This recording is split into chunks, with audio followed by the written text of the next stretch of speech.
ਸ਼ਰਮਾ ਜੀ, ਕੱਲ੍ਹ ਤੁਸੀਂ ਜਦੋਂ ਆਪਾਂ ਖ਼ਬਰ ਤੇ ਨਜ਼ਰ ਪ੍ਰੋਗਰਾਮ ਦੇ ਵਿੱਚ ਗੱਲਬਾਤ ਕਰ ਰਹੇ ਸੀਗੇ, ਤੇ ਤੁਸੀਂ ਕਈ ਮੋਰਚਿਆਂ ਦਾ ਹਵਾਲਾ ਦਿੱਤਾ ਸੀਗਾ ਜਿਹੜੇ ਕਿ ਅੰਮ੍ਰਿਤਪਾਲ ਦੀ ਗ੍ਰਿਫਤਾਰੀ ਦੇ ਵਿਰੋਧ ਦੇ ਵਿੱਚ ਲੱਗੇ ਸੀ, ਪਰ ਉਹ ਪੁਲਿਸ ਨੇ ਚੁਕਵਾ ਦਿੱਤੇ ਗਏ। ਹੁਣ ਗੱਲ ਸੁਣਨ ਦੇ ਵਿੱਚ ਇਹ ਆ ਰਹੀ ਹੈ ਕਿ ਜਿਹੜਾ ਕੌਮੀ ਇਨਸਾਫ਼ ਮੋਰਚਾ, ਜਿਹੜਾ ਬੰਦੀ ਸਿੰਘਾਂ ਦੀ ਰਿਹਾਈ ਦੇ ਲਈ ਲੱਗਿਆ ਹੋਇਆ, ਉੱਥੇ ਵੀ ਗਿਣਤੀ ਜਿਹੜੀ ਆ ਉਹ ਘਟਣ ਲੱਗ ਪਈ ਹੈ। ਬਿਲਕੁਲ ਪ੍ਰਵੀਨ ਜੀ, ਇਹਦੇ ਵਿੱਚ ਕੋਈ ਦੋ ਰਾਏ ਨਹੀਂ ਗੀ ਕਿ ਕੌਮੀ ਇਨਸਾਫ ਮੋਰਚਾ ਜਿਹੜਾ ਬੰਦੀ ਸਿੰਘਾਂ ਦੀ ਰਿਹਾਈ ਦੇ ਲਈ 7 ਜਨਵਰੀ ਤੋਂ ਚੱਲ ਰਿਹਾ, ਮਤਲਬ ਪੌਣੇ 3 ਮਹੀਨੇ ਹੋ ਗਏ ਉਹਨੂੰ, ਹੈ ਨਾ। ਜਨਵਰੀ ਪੂਰਾ, ਫਰਵਰੀ ਪੂਰਾ, 7 ਮਾਰਚ ਤੱਕ, ਹੈ ਨਾ। ਜੀ। ਮਤਲਬ ਜੇ ਆਪਾਂ ਦੇਖੀਏ ਤਾਂ ਫਰਵਰੀ ਮਾਰਚ 2 ਮਹੀਨੇ ਤਾਂ ਉਹ ਪੂਰੇ ਹੀ ਹੋ ਗਏ ਉਹਨਾਂ ਨੂੰ, ਤੇ ਉਹ ਤੋਂ ਬਾਅਦ 30 ਮਹੀਨਾ ਵੀ ਲਗਭਗ ਮੁੱਕਣ ਵਾਲੇ ਸਮਝ, ਪੌਣੇ 3 ਮਹੀਨੇ ਤੋਂ ਉਹ ਮੋਰਚਾ ਚੱਲ ਰਿਹਾ, ਔਰ ਸਾਰੀਆਂ ਧਿਰਾਂ ਉਹਨੂੰ ਸਮਰਥਨ ਦੇਣ ਆ ਰਹੀਆਂ ਸੀ, ਚਾਹੇ ਉਹ ਕਿਸਾਨ ਜਥੇਬੰਦੀਆਂ, ਚਾਹੇ ਸਮਾਜਿਕ ਸੰਗਠਨ ਨੇ, ਚਾਹੇ ਧਾਰਮਿਕ ਸੰਗਠਨ ਨੇ, ਵੱਖ-ਵੱਖ ਨੁਮਾਇੰਦੇ ਆਪ ਮਾਰੇ ਆ ਰਹੇ ਸੀ।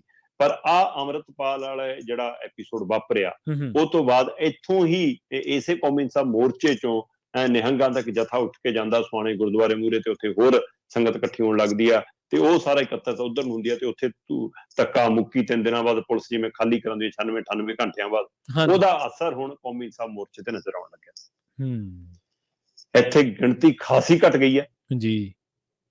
ਜਾਂ ਤਾਂ ਲੰਗਰ ਵਾਲੇ ਪਾਸੇ ਥੋੜੇ ਬਹੁਤ ਲੋਕ ਨਜ਼ਰ ਆਏ, ਜਾਂ ਜਿਹੜਾ ਮੁੱਖ ਪੰਡਾਲ ਹੈ ਉਹਦੇ ਵਿੱਚ ਕੁਝ ਸੰਗਤ ਨਜ਼ਰ ਆਈ, ਪਰ ਜਿਹੜਾ ਪਹਿਲਾਂ ਬਾਹਰਲੀਆਂ ਟੈਂਟਾਂ 'ਚ, ਟਰਾਲੀਆਂ 'ਚ, ਸੜਕ ਦੇ ਆਮਦ ਸੀ ਨਿੱਤ ਦਿਨ ਦੀ, ਜਾਂ ਚੌਂਕ ਜਿਹੜਾ YPS ਚੌਂਕ ਹੈ, ਜਿੱਥੇ ਸਵੇਰੇ ਹੀ ਮੁਸਤੈਦੀ ਦੇ ਨਾਲ ਖੜੇ ਹੋ ਜਾਂਦੇ ਸੀ ਕੌਮੀ ਇਨਸਾਫ ਮੋਰਚੇ ਦੇ ਵਿੱਚ ਸ਼ਾਮਲ ਹੋਣ ਆਏ ਨੌਜਵਾਨ ਜਾਂ ਨੁਮਾਇੰਦੇ ਜਾਂ ਪ੍ਰਬੰਧਕ ਧਿਰਾਂ, ਤੇ ਫਿਰ ਉਹ ਟ੍ਰੈਫਿਕ ਨੂੰ ਵੀ ਕੰਟਰੋਲ ਕਰਦੇ ਸੀ ਕਿ ਭਾਈ ਇੱਧਰੋਂ ਚਲੇ ਜਾਓ, ਇੱਧਰੋਂ ਚਲੇ ਜਾਓ, ਬੜੇ ਅਦਬ ਨਾਲ, ਮਤਲਬ ਇਹ ਵੀ ਨਹੀਂ ਕੋਈ ਉੱਥੇ ਧੱਕਾ ਮੁੱਕੀ ਹੁੰਦੀ ਸੀ ਜਾਂ ਕੋਈ ਗਾਲੀ ਗਲੋਚ।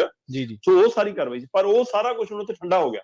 YPS ਚੌਂਕ ਖਾਲੀ ਆ, ਠੀਕ ਹੈ ਨਾ, ਤੇ ਉਹ 2 ਸੜਕਾਂ ਦੇ ਵਿੱਚੋਂ ਇੱਕ ਸੜਕ ਲਗਭਗ ਖਾਲੀ ਆ, ਜਿੱਥੇ ਇੱਕ ਦਿਨ ਪੁਲਿਸ ਨਾਲ ਝੜਪ ਹੋਈ ਸੀਗੀ, ਉਹ ਰਾਹ ਖੋਲ ਦਿੱਤਾ ਗਿਆ, ਬੜੈਲ ਜੇਲ੍ਹ ਵਾਲਾ ਰਾਹ ਖੋਲ ਦਿੱਤਾ ਗਿਆ, ਬੈਰੀਗੇਡ ਉਧਰੋਂ ਹਟਾ ਦਿੱਤੇ ਗਏ ਨੇ।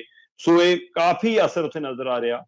ਬੇਸ਼ੱਕ ਮੋਹਾਲੀ ਦੇ ਵਿੱਚ ਇੰਟਰਨੈਟ ਸੇਵਾਵਾਂ ਬਹਾਲ ਕਰ ਦਿੱਤੀਆਂ ਗਈਆਂ, ਪਰ YPS ਚੌਂਕ ਵਾਲੇ ਖੇਤਰ 'ਚ, ਕੌਮੀ ਇਨਸਾਫ ਮੋਰਚੇ ਵਾਲੇ ਦੇ ਖੇਤਰ 'ਚ ਅਜੇ ਵੀ ਇੰਟਰਨੈਟ ਪੂਰੀ ਤਰ੍ਹਾਂ ਬਹਾਲ ਨਹੀਂ ਹੋਇਆ, ਤੇ ਇੰਟਰਨੈਟ ਵੀ ਨਹੀਂ ਚੱਲ ਰਿਹਾ। ਸੰਗਤ ਦੀ ਰੋਜ਼ ਦੀ ਆਮਦ ਘਟ ਗਈ ਆ, ਤੇ ਜਿਹੜੇ ਉੱਥੇ ਪੱਕੇ ਠਹਿਰਾ ਵਾਲੇ ਸੀ ਉਹਨਾਂ ਚੋਂ ਵੀ ਗਿਣਤੀ ਖਾਸੀ ਘਟੀ ਆ। ਸੋ ਹੁਣ ਇਹ ਸਾਰਾ ਉਸ ਮਾਮਲੇ ਦਾ ਅਸਰ ਹੈ, ਜਾਂ ਇੱਥੇ ਪੁਲਿਸ ਨੇ ਕੋਈ ਮਤਲਬ ਸੰਪਰਕ ਸਾਧਿਆ, ਜਾਂ ਪ੍ਰਬੰਧਕਾਂ ਦੀ ਕਿਸੇ ਰਣਨੀਤੀ ਦੇ ਤਹਿਤ ਹੈ ਕਿ ਅਜੇ ਲਾਂਭੇ ਹੋਣੇ 'ਚ ਸਿਆਣਪ ਹੈ। ਸੋ ਕੀ ਇਹ ਇੱਕ ਅਗਲੇ ਪੜਾਅ ਲਈ ਤਿਆਰੀ ਵਜੋਂ ਸਮਝਿਆ ਜਾਵੇ ਇਸ ਨੂੰ, ਕਿ ਹੁਣ ਅਗਲੀ ਰਣਨੀਤੀ ਦੇ ਤਹਿਤ ਸਾਹਮਣੇ ਆਉਣਾ, ਜਾਂ ਇਹ ਅਚਾਨਕ ਕੋਈ ਖੌਫ ਦਾ ਮਾਹੌਲ, ਅਸਰ ਦਾ ਮਾਹੌਲ, ਡਰ ਦਾ ਮਾਹੌਲ ਚੋਂ ਹੈ। ਸੋ ਇਹ ਸਾਰੇ ਸਵਾਲ ਖੜੇ ਨੇ, ਪਰ ਇੰਨਾ ਜ਼ਰੂਰ ਹੈ ਜੀ ਕਿ ਕੌਮੀ ਇਨਸਾਫ ਮੋਰਚੇ 'ਚ ਗਿਣਤੀ ਖਾਸੀ ਘਟੀ। ਜੀ।